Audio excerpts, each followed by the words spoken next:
So ನಾನು ಯಾಕೆ herbal ಲೈಫ್ನ career ಆಗಿ ತಗೊಂಡೆ ಅನ್ನೋದ್ರ ಬಗ್ಗೆ ಈ ವಿಡಿಯೋದಲ್ಲಿ ಹೇಳ್ತೀನಿ ಅಂತ ಹೇಳಿದ್ದೆ ಪಾರ್ಟ್ 2ನಲ್ಲಿ. ಪಾರ್ಟ್ 1 ಇನ್ನೂ ಯಾರು ನೋಡಿಲ್ವೋ ಸೊ ಅವ್ರು ನೋಡ್ಕೊಂಡು ಬನ್ನಿ. ಸೊ ಲಿಂಕ್ ಇರುತ್ತೆ ಅಥವಾ ವಿಡಿಯೋ ಫೋಲ್ಡರ್ ಇರುತ್ತೆ, ನೋಡ್ಕೊಂಡು ಬನ್ನಿ. ಸೊ ಈ ವಿಡಿಯೋದಲ್ಲಿ ನಾನು ಮಾಸ್ಟರ್ ಡಿಗ್ರಿ ಓದಿದ್ರು, ತುಂಬ ಚೆನ್ನಾಗಿ ಕಂಪ್ಯೂಟರ್ ನಾಲೆಜ್ ಇದ್ರೂ, ಕ್ಲರಿಕಲ್ ನಾಲೆಜ್ ಇದ್ರೂ ಕೂಡ ಯಾಕೆ ಹರ್ಬಲ್ ಲೈಫ್ ನ್ಯೂಟ್ರಿಷನ್ ಕೋಚ್ ಆದೆ ಅಂತ ಹೇಳಿ ಈ ಒಂದು ವಿಡಿಯೋದಲ್ಲಿ ನಿಮಗೆ ಹೇಳ್ತೀನಿ.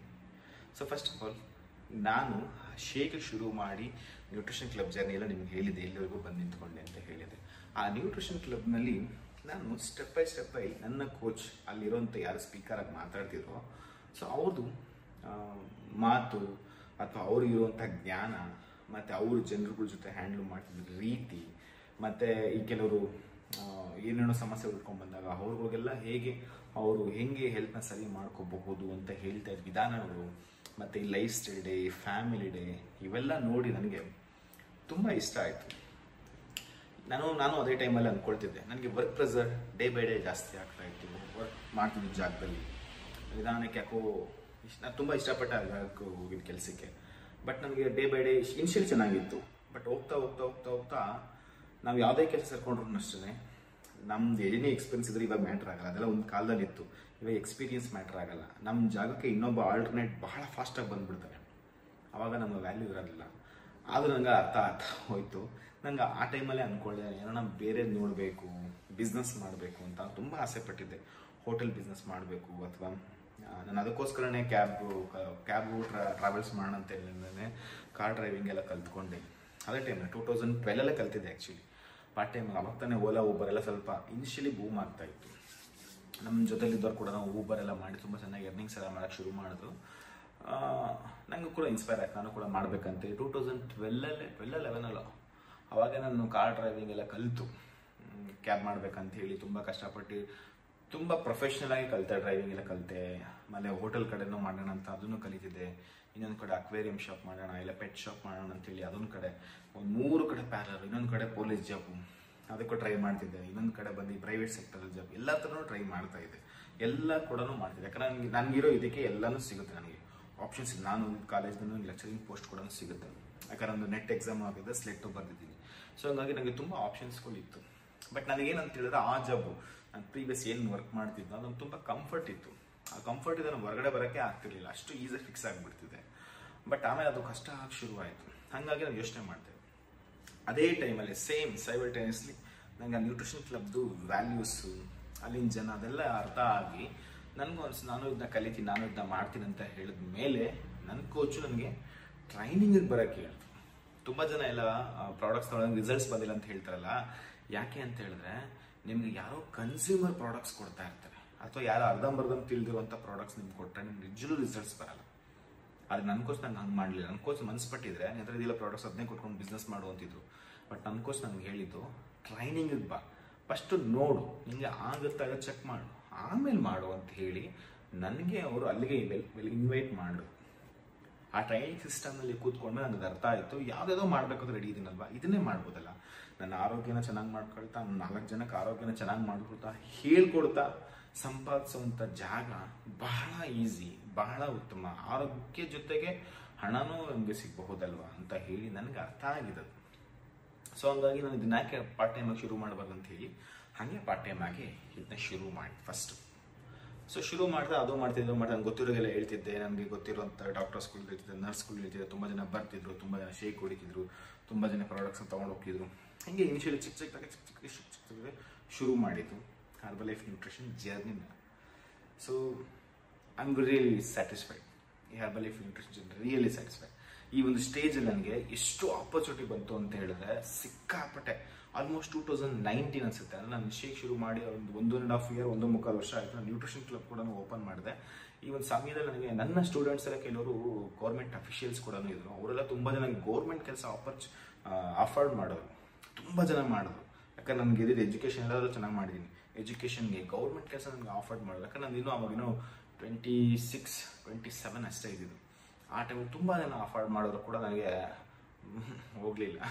ಅದು ಎಷ್ಟು ಈಸಿ ಇತ್ತು ಕೆಲಸ ಅಂದ್ರೂ ಕೂಡ ನನಗೆ ಹೋಗಲಿಲ್ಲ. ಯಾಕಂದ್ರೆ ಅಷ್ಟು ಬಿಲೀವ್ ಮಾಡಿಬಿಟ್ಟಿದೆ ಹರ್ಬಲ್ ಲೈಫ್ನ. ಈಗಲೂ ಕೂಡ ಆಗಲೂ ಕೂಡ ಎಷ್ಟೇ ಅಪ್ಸ್ ಆ್ಯಂಡ್ ಡೌನ್ ಬರಲಿ ಇದನ್ನು ಬಿಟ್ಟು ಬೇರೆ ಯಾವುದೂ ಮಾಡಲ್ಲ. ಅವತ್ತಿಗೂ ಅಷ್ಟೇ ಇವತ್ತಿಗೂ ಅದೇ ಸ್ಟೇಟ್ಮೆಂಟ್. ಅವತ್ತು ಹೋಗಲಿಲ್ಲ. ಎಷ್ಟು ನನಗೆ ಆ ಥರ ಕೆಲಸಗಳು ಕಾಯ್ತಾ ಇದ್ದೆ. ಆ ಥರ ಕೆಲಸಗಳು ನಮಗೆ ಹರ್ಬಲೈಫ್ ಬಂದಮೇಲೆ ಒದ್ಕೊಂಡು ಬಂತು ನೋಡಿ. ಒಂಥರ ಖುಷಿ ಆಗುತ್ತೆ, ಅಷ್ಟು ಸಖತ್ ಖುಷಿ ಆಗುತ್ತೆ. ಹರ್ಬಲೈಫ್ ಮುಂದೆ ಬರೋಕ್ಕಿಂತ ಮುಂದೆ ತುಂಬ ಹುಡುಕ್ತಾ ಇದೆ ಅದೇ ಥರ ಜಾಬ್ನ, ಗೌರ್ಮೆಂಟ್ ಕೆಲಸನ ಹುಡುಕ್ತಾ ಇದೆ. ಆ ಥರ ಗೌರ್ಮೆಂಟ್ ಕೆಲಸ ನನಗೆ ದೊಡ್ಡ ದೊಡ್ಡ ಐಆರ್ ಆಫೀಸರ್ಸ್ ಕೂಡ ನಾನು ಸ್ಟೂಡೆಂಟ್ ಆಗಿ ಅವರು ಸ್ಟಾರ್ಟ್ ಮಾಡೋದಕ್ಕೆ ಬಾ ನಿಂಗೆ ಏನು ಬೇಕು ಸಪೋರ್ಟ್ ಮಾಡ್ತೀವಿ, ನಿಮ್ಗೇನು ಪ್ರಾಬ್ಲಮ್ ಇಲ್ದಂಗೆ ಒಳಗೆ ಬರ್ಕೋತೀವಿ ಅಂತೆಲ್ಲ ಹೇಳಿದ್ರು ಕೂಡ ನನ್ನದೇನೂ ಒಪ್ಪಲಿಲ್ಲ. ನನಗೆ ಈ ಜನದ ಮಧ್ಯೆ ಇರೋದು, ಈ ಜನಗಳಿಗೆ ಹೆಲ್ತ್ನ ಚೆನ್ನಾಗಿ ಮಾಡಿಸೋದು, ಆ ಒಂದು ಹ್ಯಾಪಿನೆಸ್, ಅವ್ರ ಜೊತೆ ಬಾಂಡಿಂಗ್ ಅದು ಡಿಫ್ರೆಂಟ್ ಮಜಾ ಕೊಡುತ್ತೆ. ಆ ಮಜಾ ನಂಗೆ ಅಲ್ಲಿ ಸಿಗಲ್ಲ. ಆ ಸ್ಟ್ರೆಸ್, ಅಲ್ಲೋದ್ರೆ ಸ್ಟ್ರೆಸ್, ಅಲ್ಲೇ ಇನ್ಕಮ್ ಏನೋ ಬರುತ್ತಿಲ್ಲ ಅಂತಲ್ಲ, ಬಟ್ ಆ ಸ್ಟ್ರೆಸ್, ಟೈಮ್ ಲಿಮಿಟ್ಸು, ಮತ್ತು ನನ್ನ ಟೈಮ್ ಅಲ್ಲ, ನಾನು ಟೈಮ್ನ ಗೌರ್ಮೆಂಟ್ಗೆ ಅಥವಾ ಪ್ರೈವೇಟ್ ಸೆಕ್ಟರ್ಗೆ ಮಾರ್ಬಿಡ್ಬೇಕು. ಆ ಟೈಮಲ್ಲಿ ಏನೂ ಮಾಡೋಕ್ಕಾಗಲ್ಲ. ಬಟ್ ಇದಂಗಲ್ಲ, ನನ್ನ ಟೈಮ್ ನಾನು ಇಷ್ಟ ದಿಲ್ದಾರ ನೋಡಿ ಎಷ್ಟು ವೀಡಿಯೋಸ್ ಬೇಕಾದ್ರೂ ಮಾಡ್ಬೋದು, ಏನು ಬೇಕಾದ್ರೂ ಮಾಡ್ಬೋದು. ಆಯಾ ಒಬ್ಬನೇ ಮನೇಲಿ ಇರಬಹುದು, ಹೆಂಡತಿ ಮಕ್ಕಳಿಗೆ ಈಚೆ ಹೋಗ್ಬೋದು, ಏನು ಬೇಕಾದ್ರೂ ಮಾಡ್ಬೋದು. ಅಷ್ಟು ಫ್ರೀಡಮ್ ನನಗೆ ಬೇರೆ ಜಾಬಲ್ಲಿ ನಂಗೆ ಸಿಕ್ಕಿಲ್ಲ, ಸಿಗೋದು ಇಲ್ಲ ಪ್ರಾಬ್ಲಿ. ಏನಾದರೂ ಒಂದು ನಮ್ಗೆ ಇಷ್ಟ ಇದ್ದೇ ಇರುತ್ತೆ. ನಂಗೆ ಅದು ಇಷ್ಟಪಡಲಿಲ್ಲ. ಬಟ್ ನನಗೆ ಇದು ಕಂಫರ್ಟ್ ಅವತ್ತಿಗೋಷ್ಟು ಇವತ್ತಿಗೋಷ್ಟು ಸೂಪರ್ ಕಂಫರ್ಟ್ ಇದೆ, ಆರಾಮಾಗಿದೆ. ಹಾಗಾಗಿ ಇದನ್ನ ಮಾಡಿದೆ. ಸೊ ಈಗ ಬಂದೆ ಅಂತ ಹೇಳಿದೆ. ಸೊ ಈಗ ನಾನು ಇದರಲ್ಲಿ ಏನೇನು ಅಡಾಪ್ಟ್ ಮಾಡ್ಕೊಂಡೆ ಅಂತ ನಿಮಗೆ ಹೇಳಿದ್ರೆ ಪ್ರಾಬ್ಲಿ ನಿಮಗೆ ಹೆಲ್ಪ್ ಆಗ್ಬೋದು. ಸೊ ನಾನು ಹರ್ಬಲೈಫ್ ನ್ಯೂಟ್ರಿಷನ್ ಕೋಚ್ ಆಗಿ ಶುರು ಮಾಡಿದ್ಮೇಲೆ ಫಸ್ಟ್ ನಾನು ನೆಗೆಟಿವ್ ಹ್ಯಾಂಡಲ್ನ ಮಾಡೋದನ್ನ ಕಲಿತೆ. ನೆಗೆಟಿವ್ ಅಂದರೆ ತುಂಬ ಜನ ಏನು ಹೇಳ್ತಾರೆ, ಇದು ತೊಗೊಂಡ್ರೆ ಹಂಗಾಗತ್ತೆ, ಇದನ್ನ ತೊಗೊಂಡ್ರೆ ಹಿಂಗಾಗತ್ತೆ ಅಂತೆಲ್ಲ ಹೇಳ್ತಾರೆ. ಅದು ಹೆಂಗಾಯಿತು ತೋರಿಸು ಅಂದರೆ ಮಾತ್ರ ಯಾರು ತೋರಿಸು. ನಮ್ಮ ಚಿಕ್ಕಪ್ಪ ಕಡೆಯವರು, ದೊಡ್ಡಪ್ಪನ ಕಡೆಯವರು, ಮೈಸೂರು, ಮಂಗಳೂರು ಹಂಗಾಗೋಯ್ತು ಅಂತ ಹೇಳ್ತಾರೆ. ಸರ್ ತೋರಿಸು, ಅದೇ ಯಾರು ನಿಂಗೆ ಹತ್ರ ಹೇಳಿದ್ರಲ್ವಾ ಅವ್ರನ್ನೇ ಕೇಳು. ಈ ಪ್ರಾಡಕ್ಟ್ಸನ್ನು ತೊಗೊಂಡು ಹಿಂಗಾಯಿತು ಅಂಥೇಳಿ ಯಾರಾದರೂ ರೆಕಮೆಂಡ್ ಮಾಡಿ ತೊಗೊಂಬರೋಕೆ ಹೇಳು, ನಾನು ನಿನ್ನ ಜೊತೆ ಬರ್ತೀನಿ ಹೆಲ್ತ್ ಡಿಪಾರ್ಟ್ಮೆಂಟ್ ಕಂಪ್ಲೇಂಟ್ ಕೊಡೋದಕ್ಕೆ ಅಂತ ಹೇಳಿ ಸುಮ್ಮನೆ ಆಗ್ಬಿಡ್ತಾರೆ. ಇದನ್ನು ನೀವು ಕೇಳ್ಬೋದು. ಯಾರು ನಿಮ್ಗೆ ಹರ್ಬಲೈಫ್ ನ್ಯೂಟ್ರಿಷನ್ ಯೂಸ್ ಮಾಡ್ತೀನಿ ನೆಗೆಟಿವ್ ಹೇಳಿದ್ರೆ ಹಿಂಗೆ ಮಾಡ್ಬೋದು. ಬೈದಾಗ ನೀವು ಒಂದು ಅರ್ಥ ಮಾಡ್ಕೊಳ್ಳಿ, ಕಾಮನ್ ಸೆನ್ಸ್ ಸ್ವಲ್ಪ ಯೂಸ್ ಮಾಡಿ. 100 ರೂಪಾಯಿ ಲಂಚ ತೊಗೊಳ್ಳೋವಂಥ ವ್ಯಕ್ತಿ ಟಿ ವಿಲಿ ಬಂದರೆ ಅಥವಾ ಮೊಬೈಲಲ್ಲಿ ಬಂದರೆ, ಸೋಷಿಯಲ್ ಮೀಡಿಯಾದಲ್ಲಿ ಬಂದರೆ, ನೆಕ್ಸ್ಟ್ ಅವ್ನು ಏನಾಗಿರ್ತಾನೆ, ಸಸ್ಪೆಂಡ್ ಆಗಿರ್ತಾನೆ ರೀ. ಅಂತೆಲ್ಲ ಹರ್ಬಲೈಫ್ ನ್ಯೂಟ್ರಿಷನ್ ಪ್ರಾಡಕ್ಟ್ಸ್ ಯೂಸ್ ಮಾಡಿ ಯಾವನೊಬ್ಬ ಏನೋ ಆಯಿತು, ಏನೇನೋ ಹೆಚ್ಚು ಕಮ್ಮಿ ಆಯ್ತಿದ್ರೆ ಬಿಡ್ತದೇನು ರೀ ಗೌರ್ಮೆಂಟು. ಎಷ್ಟು ಲಂಚ ಕೊಡೋಕ್ಕಾಗತ್ತೆ? ಎಷ್ಟೇ ಲಂಚ ಕೊಟ್ಟರು ಕೂಡ ಜ್ಞಾನ ಇರಬೇಕು ತಲೆ ಸ್ವಲ್ಪ. ಏನೂ ಮಾಡೋಕ್ಕಾಗಲ್ಲ ಇವಾಗಿರೋ ಸೋಷಿಯಲ್ ಮೀಡಿಯಾಗೆ. ಎಂಥ ದೊಡ್ಡ ದೊಡ್ಡವರ ಏನೇನು ಆಗ್ತದೆ ನಿಮ್ಮೆಲ್ಲ ನೋಡ್ತಾ ಇದ್ದಾರೆ ಸೋಷಿಯಲ್ ಮೀಡಿಯಾದಲ್ಲಿ. ಇನ್ನು ಅಂಥದ್ರಲ್ಲಿ ಇದೊಂದು ನ್ಯೂಟ್ರಿಷನ್ ಶೇಕ್ನ ಬಿಡ್ತಾರ? ಮತ್ತು ಸಿಂಪಲಾಗಿ ಹೇಳಬೇಕು. ಮತ್ತು ಯಾವುದೋ ಒಂದೇ ಒಂದು ಚಾನಲಲ್ಲಿ ಮಾತ್ರನೇ ಬರುತ್ತೆ. ಸತ್ಯ ಆದರೆ ಎಲ್ಲ ಚಾನಲಲ್ಲೂ ಬರಬೇಕಿತ್ತಲ್ವ, ಎಲ್ಲ ಪೇಪರಲ್ಲೂ ಬರಬೇಕಿತ್ತಲ್ವ. ಎಲ್ಲೋ ಒಂದೇ ಒಂದು ಚಾನಲಲ್ಲಿ 1 ಅವರ್ ಮಾತ್ರ ಬರುತ್ತೆ. ಅದು ಯಾಕೆ ಯೋಚನೆ ಮಾಡಬೇಕು. ಯಾರೋ ವೀಡಿಯೋ ಮಾಡ್ಕೊಳ್ತಾರೆ 300 ರೂಪಾಯಿ ಕೊಟ್ಟು. ನಾನು ವೀಡಿಯೋ ಮಾಡ್ತೀನಲ್ಲಪ್ಪ, ನಾನು ವೀಡಿಯೋ ಮಾಡ್ತೀನಿ. ಈ ಥರ ವೀಡಿಯೋ ಯಾವನ್ ಬೇಕಾದ್ರೂ 1 ನಿಮಿಷ ಕ್ಲಿಕ್ ಮಾಡಿ ಯೂಟ್ಯೂಬಲ್ಲಿ ಹಾಕ್ಬೋದು. ಆದರೆ ಒಂದಷ್ಟು ಜನ ಕಾಯ್ತಾ ಇರೋವಂಥವ್ರು ನೆಗೆಟಿವ್ ಸ್ಪ್ರೆಡ್ ಮಾಡೋಕ್ಕೆ ಶೇರ್ ಒಳ್ಳೆ ವೀಡಿಯೋಸ್ನ ಶೇರ್ ಮಾಡಲ್ಲ. ನಾನು ಇದ್ರ ಬಗ್ಗೆ ನೋಡಿ ನನಗಾಗಿರೋ ಅನುಭವ ಹೇಳ್ತಾ ಇದ್ದೀನಿ, ಇದನ್ನು ಯಾವನು ಶೇರ್ ಮಾಡಲ್ಲ. ಆದರೆ ಅದನ್ನು ಮಾತ್ರ ಚೆನ್ನಾಗಿ ಶೇರ್ ಮಾಡ್ತಾರೆ. ಇದೇ ಮೈಂಡ್ಸೆಟ್. ಜನಕ್ಕೆ ನೆಗೆಟಿವ್ ಜಾಸ್ತಿ ಇಷ್ಟಪಡ್ತಾರೆ, ಪಾಸಿಟಿವ್ ಇಷ್ಟಪಡಲ್ಲ. ನೀವು ಬೇಕಾದ್ರೆ ಚೆಕ್ ಮಾಡಿ, ನೀವೇ ಯೋಚನೆ ಮಾಡಿ. ಎಲ್ಲಾದರೂ ಒಳ್ಳೇದು ನಡೀತಿದ್ರೆ ಯಾರು ಸಪೋರ್ಟ್ ಮಾಡಲ್ಲ. ಎಲ್ಲ ಕೆಟ್ಟದ್ದು ಗಲಾಟೆ ನಡೀಬೇಕು, ಆಕ್ಸಿಡೆಂಟ್ ಆಗಬೇಕು, ರಕ್ತಪಾತ ಆಗಬೇಕು, ಅಲ್ಲಿ ನೋಡಿ ಎಷ್ಟು ಜನ ನಿಂತಿರ್ತಾರೆ.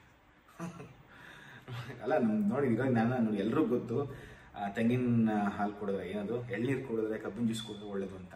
ಬಟ್ ನೀವು ಯೋಚನೆ ಮಾಡಿ, ಎಳ್ನೀರು ಅಂಗಡಿ ಮುಂದೆ ಜನ ಜಾಸ್ತಿ ಇರ್ತಾರ, ವೈನ್ ಶಾಪಲ್ಲಿ ಜನ ಜಾಸ್ತಿ ಇರ್ತಾರ? ಯೋಚನೆ ಮಾಡಿ. ಅದಷ್ಟು ಕಾಸ್ಟ್ಲಿ ಆದ್ರೂ ಅದು ಕೆಟ್ಟದಂತ ಎಲ್ರಿಗೂ ಗೊತ್ತು. ಬಾಟ್ಲು ಮೇಲೂ ಗೌರ್ಮೆಂಟ್ ಅವ್ರು ಬರ್ದಿರ್ತಾರೆ, ಆದರೂ ಅಲ್ಲಿ ಇರ್ತಾರಲ್ಲ. ಅದು ಹೆಂಗೆ? ಈ ಎಳ್ನೀರು ಕುಡಿದ್ರೆ ಒಳ್ಳೇದಂತ ಪ್ರತಿಯೊಬ್ಬ ದಡ್ಡನ ಮಗನಿಗೂ ಗೊತ್ತು, ಆದರೂ ಅವನ ಅಂಗಡಿ ಮುಂದೆ ಯಾಕಿರಲ್ಲ? ವೈನ್ ಶಾಪಲ್ಲಿ ಎಷ್ಟು ಜನ ಇರ್ತಾರೆ? ಮತ್ತೆ ಇದನ್ನ ಯೋಚನೆ ಮಾಡಬೇಕು. ಅದನ್ನು ನಾನು ಕಲಿತೆ. And second thing, Herbalife nutrition at present ಈಗ 32 ಪ್ರಾಡಕ್ಟ್ಸ್ ಇದೆ. ನಾನು ಶುರು ಮಾಡಿದಾಗ 25 ಏನೋ ಇತ್ತು. ಅಷ್ಟು ಪ್ರಾಡಕ್ಟ್ಸ್ಗಳ ಬಗ್ಗೆ ಜ್ಞಾನನ ಸಂಪಾದಿಸಿದೆ. ಅದಕ್ಕೆ ಟ್ರೈನಿಂಗ್ ನನಗೆ ಹೆಲ್ಪ್ ಮಾಡಿತ್ತು, ಕೋಚ್ ನನಗೆ ಹೆಲ್ಪ್ ಮಾಡಿತ್ತು, ಆ ಸಿಸ್ಟಮ್ ನನಗೆ ಹೆಲ್ಪ್ ಮಾಡಿತ್ತು. ಅದೆಲ್ಲ ಕಲಿತು ನನ್ನ ನಂಬಿ ಬರುವಂಥ ಸ್ಟೂಡೆಂಟ್ಸ್ಗೆ ನಾನು ಫಸ್ಟ್ ಆ ಪ್ರಾಡಕ್ಟ್ಸ್ಗಳನ್ನ ಯೂಸ್ ಮಾಡಿ, ಗಂಡಸರಿಗೆ ಏನೇನು ಇದೆಯೋ ಒಂದೇ ಒಂದು ಪ್ರಾಡಕ್ಟ್ಸ್ ಬಿಟ್ಟು ಎಲ್ಲ ಪ್ರಾಡಕ್ಟ್ಸು ಗಂಡಸರು ಯೂಸ್ ಮಾಡ್ಬೋದು, ಹೆಂಗಸರು ಯೂಸ್ ಮಾಡ್ಬೋದು. ಅದನ್ನು ಬಿಟ್ಟು ಇನ್ನೆಲ್ಲ ಪ್ರಾಡಕ್ಟ್ಸನ್ನು ಯೂಸ್ ಮಾಡಿ ಅದ್ರ ಫೀಡ್ಬ್ಯಾಕ್ನ ನಂಗೆ ಅರ್ಥ ಮಾಡಿಕೊಂಡು ಅದರಲ್ಲಿ ಏನೇ ಇಂಗ್ರೀಡಿಯೆಂಟ್ಸ್ ಇದೆಯೋ ಅದು ಇವ್ರಿಗೆ ಹೆಲ್ಪ್ ಆಗುತ್ತಾ ಅದನ್ನ ಸಜೆಷನ್ ಮಾಡೋಕ್ಕೆ ಶುರು ಮಾಡಿದೆ. ಅದರಿಂದ ಅವ್ರಿಗೆ ರಿಸಲ್ಟ್ಸ್ನ ತರ್ಸೋಕ್ಕೆ ಶುರು ಮಾಡಿದೆ. ಇದು ಜ್ಞಾನ ಇರಬೇಕು ಫಸ್ಟ್. ಇದರಿಂದ ಅವ್ರಿಗೆ ರಿಸಲ್ಟ್ಸ್ ಬರ್ತಾ ಅವ್ರ ಫ್ಯಾಮಿಲಿ ಎಲ್ಲರಿಗೂ ಚೆನ್ನಾಗಿ ಆಗಕ್ಕೆ ಶುರುವಾಯಿತು. ಇದನ್ನು ಗೊತ್ತಿಲ್ಲದೆ ಸುಮ್ಮನೆ ನಾನು ದುಡ್ಡುಗೋಸ್ಕರ ಅವ್ರು ದುಡ್ಡು ಕೊಟ್ಬಿಡ್ತಾರೆ ಅನ್ನೋದಕ್ಕೋಸ್ಕರ ಯಾವುದೋ ಪ್ರಾಡಕ್ಟ್ಸ್ನ ಕೊಟ್ಬಿಟ್ಟಿದ ತಕ್ಷಣ ರಿಸಲ್ಟ್ಸ್ ಬರಲ್ಲ. ಮತ್ತು ನಾನು ಈ ಹೊರಗಡೆ ಸಿಗ್ತಾ ಇದೆಯಲ್ಲ ನೆಗೆಟಿವ್ಸು, ಅದ್ರಲ್ಲಿ ನಾನು ಒಬ್ಬ ಆಗ್ಬಿಡ್ತೀನಿ. ನಾನು ಕಲ್ತಿರೋದನ್ನ ಅವ್ರಿಗೆ ಅಪ್ಲೈ ಮಾಡಿಸಿದ್ರೆ ಮಾತ್ರ, ಅದರಿಂದ ರಿಸಲ್ಟ್ಸ್ ತಂದರೆ ಮಾತ್ರ ಒಬ್ಬ ವಿದ್ಯಾರ್ಥಿ, ಒಬ್ಬ ಏನು ಕಸ್ಟಮರ್ ಅಥವಾ ಸ್ಟೂಡೆಂಟ್ ಏನು ಕರಿತೀವಿ ನಾವು, ಅವನು ಉಳ್ಕೊಳ್ಳೋಕ್ಕೆ ಸಾಧ್ಯ. ದುಡ್ಡಾಸೆಗೋಸ್ಕರ ಏನೋ ಮಾಡಬಾರ್ದು. ತುಂಬ ಜನ ಅದೆಲ್ಲ ಮಾಡ್ತಾರೆ. ಸೊ ವಿಡಿಯೋನ ಯಾರಾನು ಕೂಚ್ಕೊಂಡು ನೋಡ್ತಾ ಇದ್ರೆ, ಯಾಕಂದ್ರೆ ನನಗೆ ಬರೋವಂಥ 10 ಕಾಲ್ಸಲ್ಲಿ ಒಂದು 7 ಕಾಲ್ಸು ಆಲ್ರೆಡಿ ಪ್ರಾಡಕ್ಟ್ಸ್ನ ಕೊಟ್ಬಿಟ್ಟು 20,000 30,000 ಬಿಲ್ ಮಾಡಿಬಿಟ್ಟಿದ್ದಾರೆ ಅನ್ನೋರದೇ ಬರುತ್ತೆ. ಸೊ ಹಂಗಾಗಿ ನೀವು ಆ ಮಿಸ್ಟೇಕ್ಸ್ನ ಮಾಡಬೇಡಿ.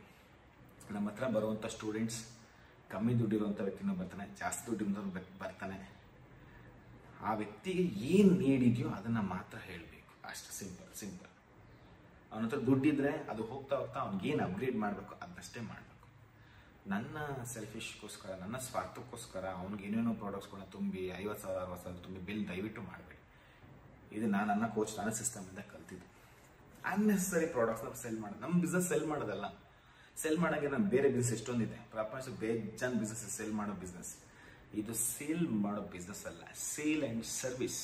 ಪ್ರಾಡಕ್ಟ್ಸ್ನ ಕೊಡೋದ್ರ ಜೊತೆಗೆ ನನ್ನ ಸೇವೆ, ಆ ವ್ಯಕ್ತಿ ಏನು ನಂಬಿ ಬಂದಿದ್ದಾನೆ ಈ ಪ್ರಾಡಕ್ಟ್ಸ್ ತಗೊಳ್ಳೋಕ್ಕೆ, ಆ ರಿಸಲ್ಟ್ಸ್ನ ಕೊಡಿಸುವಂಥ ಸೇವೆ ನಾವು ಕೊಟ್ಟರೆ ಮಾತ್ರ ಅವ್ನು ಉಳಿತಾನೆ.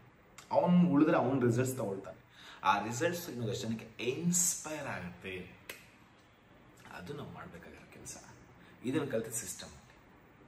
ಆ್ಯಂಡ್ ನೆಕ್ಸ್ಟ್ ಸಿಸ್ಟಮಲ್ಲಿ ಏನು ಕಲಿತೆ ಅಂದರೆ, ನನ್ನ ನಂಬಿ ಬರುವಂಥ ಸ್ಟೂಡೆಂಟ್ಸ್ಗಳಲ್ಲಿ ಸಾಕಷ್ಟು ಜನ ನನ್ನ ಹಾಗೆ ಕೋಚ್ ಆಗಬೇಕು, ನ್ಯೂಟ್ರಿಷನ್ ಕ್ಲಬ್ ಓನರ್ ಆಗಬೇಕು ಅಂತೆಲ್ಲ ಆಸೆ ಪಡ್ತಿರ್ತಾರೆ. ಸೊ ಅಂಥವ್ರಿಗೆ ನಾನು ಹಿಂಗೆ ಬಂದು ಅದೇ ರೂಟಿಂದನೇ ಅವ್ರಿಗೆಲ್ಲ ಹೇಳ್ಕೊಡ್ತಾ ಇರೋದು. ಈಗಲೂ ಹೇಳ್ಕೊಡ್ತಿದ್ದೀನಿ, ಮುಂದಕ್ಕೂ ಹೇಳ್ಕೊಡ್ತೀನಿ. ಇಷ್ಟು ನಾನು.